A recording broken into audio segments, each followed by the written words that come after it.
மாடித்தோட்ட நண்பர்களுக்கு வணக்கம். இன்றைக்கி நான் என்ன ஷேர் பண்ண போகிறேன்னா, தாய்வான் பிங்க் கோவா.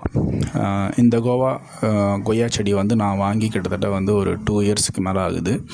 எனக்கு இது வந்து 4th டைம் எனக்கு ஈல்டிங் தருது. இந்த செடி வாங்கி நான் வச்ச ஒரு 6 மந்த்ஸ்லேயே எனக்கு வந்து ஈல்டிங் தர ஆரம்பிச்சிடுச்சு. இப்போ வந்து இது வந்து ஒரு செடிக்கு வந்து பார்த்திங்கன்னா கிட்டத்தட்ட வந்து ஒரு 20 கொய்யா கிட்ட வச்சுருக்கு. ஒரு வாரத்துக்கு எனக்கு கிட்டத்தட்ட பார்த்தீங்கன்னா 2 பழமாவது கிடச்சிரும். கண்டினியூஸாக பூ வச்சுக்கிட்டே இருக்குது, காய் காய்ச்சிக்கிட்டே இருக்குது. நல்லா வெயில் தாங்கி வளருது. அந்தளவுக்கு தண்ணியே விட வேணாம், லைட் மெயின்டெனன்ஸே போதும். பூச்சி தாக்கத்தாலும் அந்தளவுக்கு கிடையாது.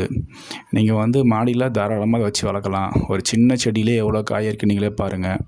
இது வந்து காயாக நீங்கள் சாப்பிட்டா கூட நல்லாயிருக்கும். அந்தளவுக்கு தித்திப்பாக இருக்கும். பழுத்ததுன்னா இன்னும் நல்லாயிருக்கும். இது ஒரு நல்ல செடி, நல்ல பிளான்ட்டு மாடி தோட்டத்தில் வச்சு வளர்க்குறதுக்கு. நீங்களும் வேணால் வாங்கி ட்ரை பண்ணி பாருங்கள் உங்கள் வீட்டில். தேங்க்யூ. அடுத்த வீடியோவில் பார்க்கலாம்.